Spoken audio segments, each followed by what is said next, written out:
नमस्कार दोस्तों, मैं महेश उत्तराखंडी यूट्यूब चैनल में आप सबका स्वागत करता हूं।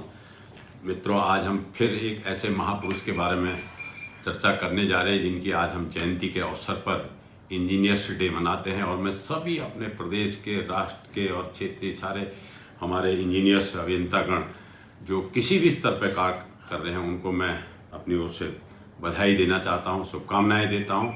क्योंकि आप कोई प्रतिभावान ऐसे शख्सियत हैं, आपके द्वारा किए गए प्लान पे हमारे देश की, हमारे घर की, हमारे राज्य की, हमारे सारे कल कारखाने, नदी, ब्रिज और जितने बड़े बड़े हमारे बांध जैसे जो परियोजना है उसकी नींव, उसकी मजबूती आपके दिए हुए डिजाइन पर डिपेंड करती है। मैं आप सबको शुभकामनाएं देता हूं।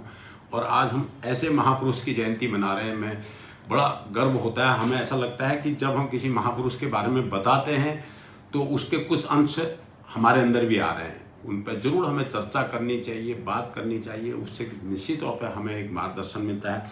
मैंने अभी भारत रत्न जिनको मिला हमारे देश के दूसरे राष्ट्रपति सर्वपल्ली राधाकृष्णन जी पे, और हमारे गोविंद बल्लभ पंत जिनको भारत रत्न से नवाजा गया, आज जिनके बारे में हम बात कर रहे हैं, एम विश्वेश्वरैया, जिनका पूरा नाम मोक्षगुंडम विश्वेश्वरैया है, जिनके बारे में आज हम उनको भी भारत रत्न मिला।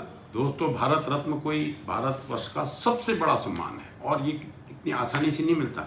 और इन तीनों महापुरुषों के बारे में बचपन से लेके, उनके बाल्यकाल से लेके और जो उनकी ज़िंदगी का सफ़र रहा, जिसको अपने काम से प्यार होता है वह निश्चित तौर पर उसी पर एंजॉय करता है और आगे बढ़ता है। तो इन्होंने शुरू से ही अपने कामों पर ध्यान दिया। आज मोक्षगुंडम विश्वेश्वरैया, जो एम विश्वेश्वरैया के नाम से सब लोग उनको जानते हैं, उनका जन्म 1861 में मैसूर प्रांत में कोलार जिले के मदनहल्ली गांव में हुआ था।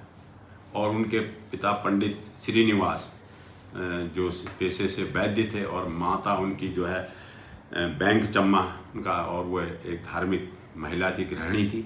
उनके घर में जन्म हुआ और उनके बचपन से जो उनके संघर्ष की कथा है, उनके पिताजी, चूँकि गरीब परिवार में उनका जन्म हुआ था और उनके पिताजी 7 साल की उम्र में उनका देहांत हो गया था। उनकी माता के सामने उनको पढ़ाने की एक बड़ी चुनौती थी, लेकिन उन्होंने पूरे साहस के साथ एम विश्वेश्वरैया जी को शिक्षा दिलाई। और जब वो हाई स्कूल या इंटर में जब आगे ग्रेजुएशन करने गए तो उनकी आर्थिक स्थिति इतनी ख़राब थी कि वो खुद ट्यूशन करते थे, अपने खर्चे निकालते थे, उसके बाद पढ़ाई करते थे। और वो इतने मेहनती थे, जब किसी किताब को, किसी सब्जेक्ट को पढ़ते थे तो फिर उनको खाना, नींद सब उनके हट जाती थी। उनके गुरुजन उनकी बड़ी रेस्पेक्ट करते थे और उनको सपोर्ट करते थे। तो उन गुरुजनों के सपोर्ट की वजह से वो, जब उन्होंने बंगलौर ग्रेजुएशन प्राप्त किया, उनके सर्वाधिक नंबर आए, उनको वजीफ़ा मिला। उनके सरकार ने, मैसूर सरकार ने उनको पुणे में उन्होंने फिर इंजीनियरिंग की पढ़ाई की, और 1883 में उन्होंने इंजीनियरिंग पास की और मुंबई यूनिवर्सिटी में सबसे अधिक अंक प्राप्त किए। तो वो प्रतिभा के धनी थे और उन्होंने ट्यूशन करके और जिस तरीके से संघर्ष के साथ पढ़ाई की, उसके तुरंत बाद ही उनको नौकरी मिल गई। वो सहायक अभियंता पद पर काम करने का मौका मिला। उसके बाद उन्होंने पीछे मुड़ के नहीं देखा। जब एक बंद पड़ी योजना पुणे में उनको काम दिया गया, तो सक्कर सिंध परियोजना जो वर्षों से बंद पड़ी थी, उसको उन्होंने शुरू ही नहीं किया, लेकिन उसको पूरा अंजाम तक पहुंचाया और एक सफल योजना साबित हुई, जिससे उनका पूरे देश में नाम हुआ। उसके बाद एक अदन पर्वतीय क्षेत्र था जहां सूखा पड़ गया था, और बहुत स्थिति जिसको क्योंकि ब्रिटिश हुकूमत थी और उसको चालू करना चाहते थे, वहाँ सूखा पड़ गया था। तो 100 किलोमीटर दूरी से उन्होंने वहाँ पानी पहुँचाया था, जिससे जो उन्होंने प्रोजेक्ट बनाया, जो उनका उस प्रोजेक्ट का डिज़ाइन था, वो भारत में नहीं पूरी दुनिया में ख्याति प्राप्त किया। तो इस तरीके से उन्होंने कई ऐसे डैम, और उन्होंने शिक्षा के क्षेत्र में काम किया, उद्योग के क्षेत्र में काम किया। वो जानते थे कि भारतवर्ष में बेरोजगारी है और बाढ़ की कई ऐसी समस्याएं थी, तो उन्होंने डैम बनाकर मैसूर प्रांत में कई जगह जहां कुछ भी नहीं होता था, वहां इरिगेशन की इतनी बढ़िया व्यवस्था कर दी थी कि वो मैसूर राज्य में खेती लहलहाने लगी। और जो बाढ़ नियंत्रण के काम थे वो पूरे करे, जिससे बाढ़ की जो समस्या थी बरसात में आती थी, उसको उन्होंने स्टोरेज किया डैम बना करके। तो ये उनका एक अनोखा ज्ञान था, जिससे वो पूरे भारतवर्ष में ही नहीं, पूरी दुनिया में उनके इंजीनियरिंग के चर्चे होने लगे। उसके बाद वो अमेरिका गए, यूरोप कंट्री में गए, उन्होंने नई तकनीकी में इंजीनियरिंग की शिक्षा प्राप्त की। और उस अनुभव के साथ जब वो दोबारा आए तो हैदराबाद के निज़ाम ने उनको चीफ इंजीनियर के पद पर नवाजा। और उसके बाद पद में रहते हुए उन्होंने तमाम विद्युत परियोजनाएँ, जल परियोजनाएँ, बाढ़ सुरक्षा के लिए और उद्योगों के लिए काम किया। उन्होंने शिक्षा के क्षेत्र में बंगलौर में जो मैसूर प्रांत था, आज उसको हम बेंगलोर के नाम से जानते हैं, वहाँ इंजीनियरिंग कॉलेज, एग्रीकल्चर यूनिवर्सिटी तमाम की स्थापना की। और उनके कार्यों से फिर उसके बाद मैसूर के निज़ाम ने उनको दीवान के पद पर, दीवान राजा के बाद दूसरा पद होता है, एक मुख्यमंत्री के जैसे अधिकार होते हैं, और उनको पहले से राज्य का इतना ज्ञान था कि उन्होंने पूरे राज्य में उसके सर्वांगीण विकास में अपना योगदान दिया। उनकी उस योगदान की वजह से उनको आज़ादी के बाद 1955 में भारत रत्न से नवाजा गया।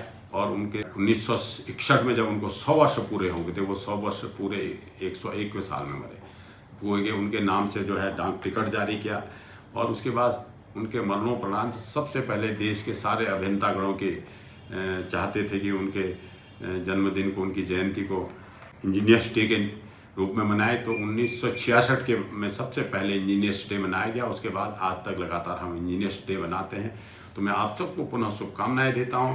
ऐसे महापुरुषों के बारे में हम रोज़ चर्चा करें, सुने, बताएं, उससे निश्चित तौर पर हमें भी एक पॉजिटिव ऊर्जा मिलती है। और मैं अपने देश के, प्रदेश के और राज्य के स्थानीय जितने हमारे अभियंतागण हैं सबको शुभकामनाएं देता हूँ। और उनके बारे में एक हमारे एम विश्वेश्वरैया जी के बारे में, वो एक बार ट्रेन में सफ़र कर रहे थे, ब्रिटिश हुकूमत थी, उसमें अंग्रेज लोग बैठे थे। वो साधारण से कपड़े पहने हुए और सीधे साधे व्यक्ति, अंग्रेज उनके वेशभूषा जैसे उनका नेचर था, खिल्लियाँ उड़ा रहे थे। लेकिन वो किसी चिंता में डूबे हुए थे, और चिंता में इतने डूबे हुए थे कि एकदम से गए और उन्होंने चैन खींच ली।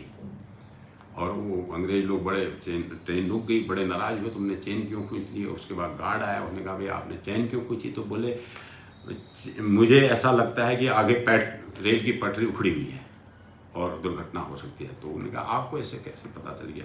बोले नहीं, मैं ट्रेन का साउंड है, चलने की गति है, और जो यहाँ से गुजर रही जिस तरीके से, तो उससे मुझे प्रतीत होता है कि आगे जो है रेल की पटरी उखड़ी है। तो गार्ड उनकी बात को खिल्लियाँ उड़ाते हुए उनके आगे तक गया। तो आगे जाके देखा, जब उसने देखा तो उसके होश उड़ गए, पटरी भी बिल्कुल उखड़ी हुई थी। तो उसके बाद सारी भीड़ वहाँ पर आगे, सब ने देखा कि इस आदमी ने तो सबकी जान बचा दी। तो उनसे पूछा गया कि आपको ये कैसे अनुभव हुआ। तो बोले मुझे कैसे पता चला। उन्होंने कहा मुझे अनुभव हुआ इस बात का, ट्रेन की आवाज़ को सुन के, उसकी रफ्तार को देख करके मुझे ऐसा आभास हुआ कि आगे कुछ गड़बड़ है, इसलिए मैंने चैन खींची। तो सब लोगों ने उनसे जब परिचय पूछा तो वो विश्वेश्वरैया जी, एम विश्वेश्वरैया जी, इंजीनियरिंग के तौर पर उनकी ख्याति बढ़ चुकी थी। तो जब उनका नाम सुना तो सभी ने उनसे माफ़ी मांगी। तो वो कहते हैं नहीं, आपने क्या कहा मुझे पता भी नहीं।